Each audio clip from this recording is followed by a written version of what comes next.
જય શ્રી કૃષ્ણ મિત્રો। આજે આપણે સાંભળીશું ધર્મરાજાની વાર્તા અને સૂર્યનારાયણની વાર્તા બંને એક જ સાથે।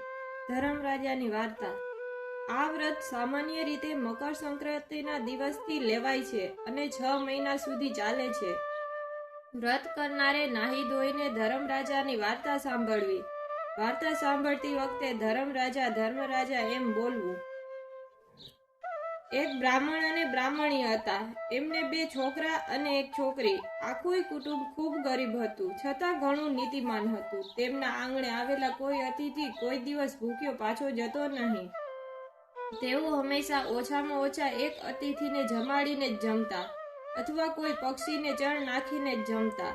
તેઓ નિરાધાર સ્થિતિમાં હતા, છતાં અત્યાર સુધી તેઓ કોઈ દિવસ નિયમ ચૂક્યા ન હતા। તેઓ ઘણો પરિશ્રમ કરતા, છતાં માંડ પેટ પૂરતું અનાજ પામતા। તેથી બંને દીકરાઓએ વિચાર કર્યો કે આપણે પરદેશ કમાવા જઈએ। અહીં ને અહીં બેસી રહીશું તો આપણી પરિસ્થિતિ સુધરશે નહીં। આમ વિચારીને બંને છોકરાઓ પરદેશ કમાવા ચાલી નીકળ્યા। બ્રાહ્મણ બ્રાહ્મણી અને તેમની વિધવા દીકરી ઘેર રહ્યા। ચોમાસાના દિવસો આવ્યા। આકાશમાં વાદળો છવાયા, વરસાદ પડવા લાગ્યો। વરસાદ ઘણા દિવસો સુધી સતત ચાલુ રહ્યો। વરસાદે બંધ થવાનું નામ જ ન લીધું। વરસાદને કારણે બ્રાહ્મણને ઘેર કોઈ અતિથિ આવ્યું નહીં। આથી બ્રાહ્મણ બ્રાહ્મણી અને તેની દીકરી સતત 15 દિવસ સુધી ભૂખ્યા રહ્યા। ભગવાન ત્રણેય જણાની શ્રદ્ધા અને ભક્તિ ઉપર પ્રસન્ન થયા। આથી ભગવાન અને લક્ષ્મીજી હંસ અને હંસલીનું રૂપ લઈને ઉડતા ઉડતા બ્રાહ્મણને ઘેર આવ્યા। હંસ અને હંસલીને જોઈ ત્રણેય જણા રાજી થઈ ગયા। તેમણે ખોબો ભરીને ઝાડ નાખી, પરંતુ હંસ હંસલીએ એકે દાણો ખાધો નહીં। તેથી બ્રાહ્મણને ઘણું દુઃખ થયું। તેમણે પક્ષીઓ સામે જોઈ પૂછ્યું, હે પક્ષીઓ, અમે તો એવા શું પાપ કર્યા છે કે તમે અમારો એકેય દાણો ખાતા જ નથી? હંસ કહે, અમે તો રાજહંસ છીએ, એટલે સાચા મોતી સિવાય બીજું કઈ ખાતા જ નથી। આ સાંભળી બ્રાહ્મણ દંપતી વિચારમાં પડી ગયું, કારણ તેઓ ખૂબ જ ગરીબ હતા। જે ઘરમાં અનાજના સાસા હોય ત્યાં સાચા મોતી લાવવા ક્યાંથી? બ્રાહ્મણી નગર શેઠ પાસે સવાશેર સાચા મોતી માંગવા ગઈ। તેણે પોતાનું મકાન વેચીને પણ તેની કિંમત ચૂકવી આપવાની કબૂલાત આપી। નગર શેઠે સવાશેર સાચા મોતી તોલી આપ્યા। બ્રાહ્મણી તે મોતી લઈ ઘેર આવી, આંગણામાં વેર્યા। હંસ અને હંસલીને મોતીનો ચારો ચરવા લાગ્યા। ત્યારબાદ ત્રાંબા કુંડીમાંથી પાણી પીને પાખો ફફડાવતા ઉડી ગયા। પછી 15 દિવસે આજે બ્રાહ્મણ બ્રાહ્મણી અને તેમની વિધવા દીકરીએ ઉપવાસ છોડ્યા। જમ્યા પછી આંગણું સાફ કરતા છોકરીની નજર ખૂણામાં પડેલા એક મોતી ઉપર ગઈ।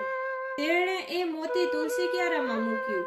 બીજે દિવસે સવાર બ્રાહ્મણ અને બ્રાહ્મણી તુલસી ક્યારે દીવો મૂકવા આવ્યા, ત્યારે તેણે જોયું તો તુલસીની ડાળીએ સાચા મોતીની શેરો લટકતી હતી। આ જોઈ ત્રણેય જણા ખૂબ જ રાજી થઈ ગયા। બ્રાહ્મણીએ તો મોતીની શેરો ઉતારી લીધી અને નગર શેઠને આપવા ગઈ। નગર શેઠ તો પાણીદાર મોતી જોઈને આભો બની ગયો। તેણે એ મોતીમાંથી પોતાની દીકરી માટે હાર બનાવી દીધો। એ હાર પહેરીને તે દીકરી રાજકુંવરી સાથે રમવા ગઈ।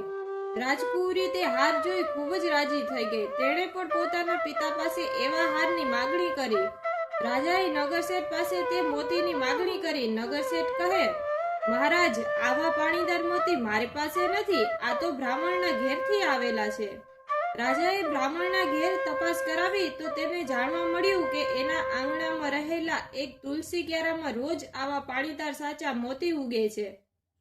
આથી રાજા ખુદ બ્રાહ્મણના ઘેર પહોંચ્યો અને પોતાની સત્તાના જોરે એણે આખો તુલસી ક્યારો ઉઠાવી જવા જેવો હાથ અડાડ્યો કે તરત જ ચોંટી ગયો।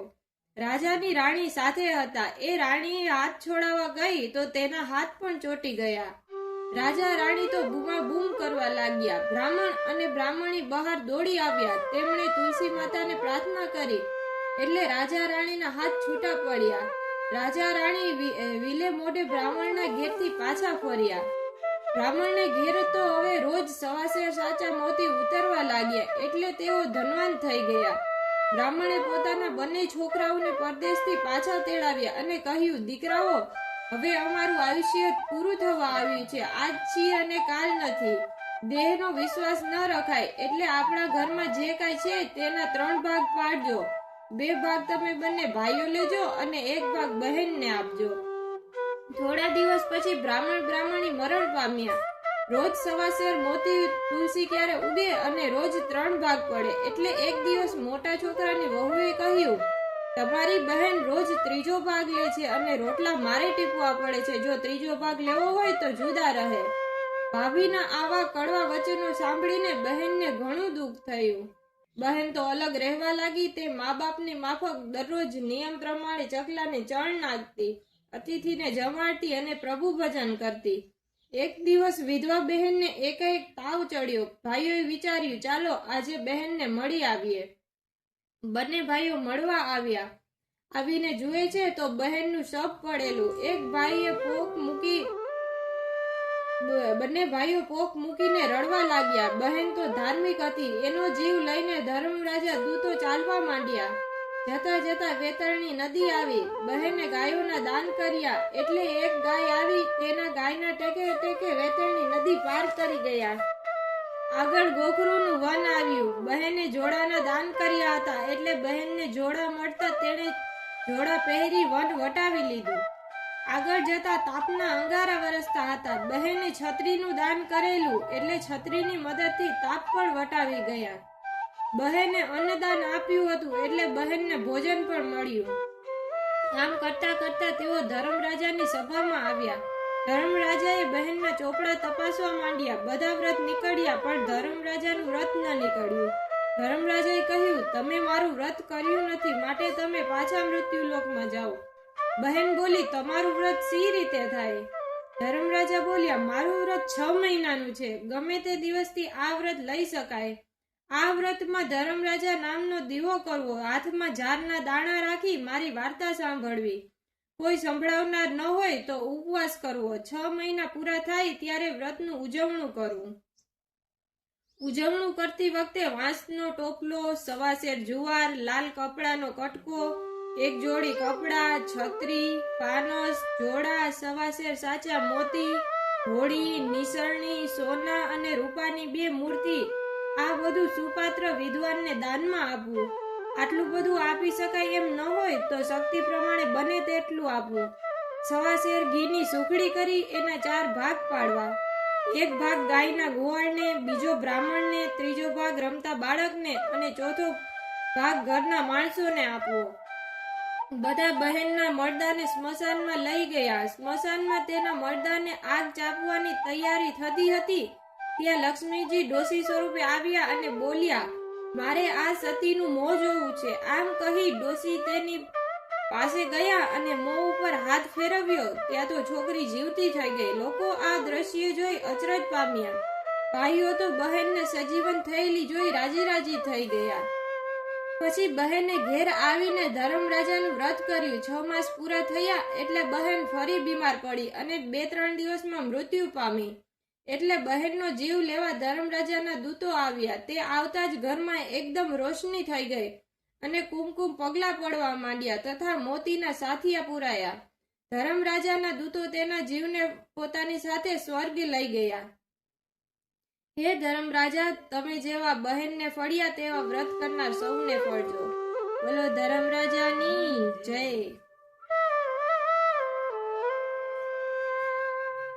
સૂર્યનારાયણનું વ્રત. સૂર્યનારાયણનું વ્રત મહા મહિનાની સુદ સાતમે અગર તો કોઈ પણ રવિવારથી કરવામાં આવે છે. પરોઢે ઉઠી સ્નાનાદિ પરવરીને સૂર્યનારાયણની પૂજા કરવી જોઈએ. તેમની વાર્તા સાંભળવી જોઈએ. તેમજ સૂર્યનારાયણ કહીને વાર્તા સાંભળતી વખતે હોકારો દેવો જોઈએ. આ વ્રત 6 મહિના સુધી કરી શકાય છે. એક જંગલમાં સૂર્યનારાયણ તેમની માં સાથે રહેતા હતા. તેઓ કુંવારા હતા. એક દિવસ તેમણે માને કહ્યું, માં, મારે પરણવું છે, કોઈ છોકરી સાથે મારો વિવાહ કરો ને. ત્યારે માએ કહ્યું, આ અવાવરા જંગલમાં આપણી વગર કોઈ રહેતું નથી, તો કોની સાથે તારા લગ્ન કરું? આથી સૂર્યનારાયણે જણાવ્યું, માં, આ જંગલમાં એક રાણી નામની સ્ત્રી રહે છે. તેને રનાદે નામની પુત્રી છે. તે મારે માટે બધી રીતે યોગ્ય છે, તો તું મારો વિવાહ તેની સાથે કરી દે. સૂર્યનારાયણની માં રનાદેની માને તેના ઘરે મળવા ગયા અને સૂર્યનારાયણ માટે રનાદેની માગણી કરી, ત્યારે રનાદેની માએ સ્પષ્ટ ના પાડી. આ વાત સૂર્યનારાયણ જાણી એટલે તેમણે માને કહ્યું, આજે રનાદેની માં આપણે ત્યાં તાવડી માંગવા આવશે, ત્યારે તું શરત મૂકજે કે હું તમને તાવડી તો આપું, પણ જો તે ફૂટી જાય તો તમારે તમારી દીકરી રનાદે મારા દીકરા સાથે પરણાવવી પડશે. સૂર્યનારાયણના જણાવ્યા મુજબ રનાદેની માતા તાવડી લેવા આવ્યા, ત્યારે સૂર્યનારાયણની માએ શરત મૂકી, જે રનાદેની માએ કબૂલ રાખી. તાવડી ઘેર લઈ ગયા.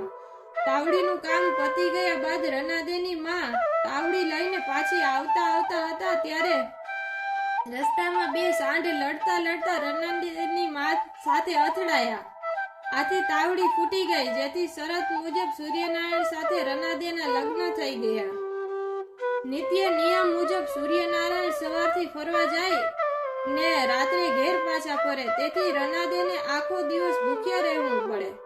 આ વાત રનાદેની માએ જાણી એટલે તેણે રનાદેને કહ્યું, તારે તારા પતિને સવાર નીકળે ત્યારે સાકરનું પાણી પીવા આપવું. બીજા દિવસે રનાદે સૂર્યનારાયણને સાકરનું પાણી આપવા લાગ્યા, ત્યારે સૂર્યનારાયણે તે લેવાની ના પાડી અને કહ્યું, આ પૃથ્વી ઉપર દરેક જીવનું હું પૂરું ન કરું ત્યાં સુધી હું કંઈ જ લઈશ નહીં. રનાદે વિચારમાં પડ્યા. તેમણે થયું કે શું સૂર્યનારાયણ જે કહે છે તે સાચું છે? આજે હું આ બાબતની પરીક્ષા કરીશ. આમ વિચારી તે ઊભા થયા અને એક કીડીને જમીન ઉપરથી ઉઠાવી એક ડાબલીમાં પૂરી દીધી અને એ ડાબલી પાણીયારામાં મૂકી દીધી. સાંજે થાક્યા પાક્યા સૂર્યનારાયણ ઘેર આવ્યા, ત્યારે કહ્યું, ચાલો આપણે જમી લઈએ. ત્યારે રનાદેએ કહ્યું, તમે આખો દિવસ ફરીને બધા જીવોનું પૂરું કર્યું? સૂર્યનારાયણે હા પાડી. રનાદેએ કહ્યું, તમારી વાત ખોટી છે, હજુ પણ એક જીવ ભૂખ્યો રહેલ છે, જુઓ હું તમને બતાવું. આમ કહી તેઓ પાણીયારામાંથી ડાબલી લઈ આવ્યા. પછી ડાબલી ખોલીને જોયું તો તેમાં ચાંદલાના ચોખાનો એક દાણો અંદર પડી ગયેલો. તે કીડી ખાતી હતી. સૂર્યનારાયણ વાત તરત સમજી ગયા અને બોલ્યા, જોયું ને, કીડીથી માંડીને કંજર સુધી બધાને મેં તૃપ્ત કર્યા છે. આજે તમે મારા ઉપર શંકા કરી, તેથી હું તમને શાપ આપું છું કે તમે રાંધો તોય ઓછું પડજો, ભૂખ્યા રહેવું પડશે. આમ કહી તેઓ જમવા બેઠા. એક કોળિયો માતા માટે રાખ્યો, બીજો કોળિયો રનાદે માટે રાખ્યો અને બાકીનું રાંધેલું પોતે ખાઈ ગયા.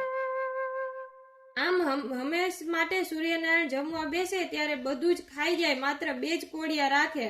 એમાંથી એક કોળિયો રનાદે ખાય અને એક કોળિયો સૂર્યનારાયણની માં ખાય. આવું કેટલા દિવસો સુધી ચાલ્યા કર્યું. એક દિવસ સૂર્યનારાયણે માને પૂછ્યું, માં, તમારું શરીર કેમ સુકાતું જાય છે? માએ કહ્યું, દીકરા, એક કોળિયો હું ખાઉં છું અને એક કોળિયો વહુ ખાય છે, આથી શરીર ઉતરતું તો જાય ને. આ સાંભળી સૂર્યનારાયણ બોલ્યા, તો પછી તમે બંને મારું વ્રત કેમ નથી કરતા? મારું વ્રત 6 મહિના કરવાનું હોય છે, તે પછી વ્રતનું ઉજવણું કરવાનું હોય છે.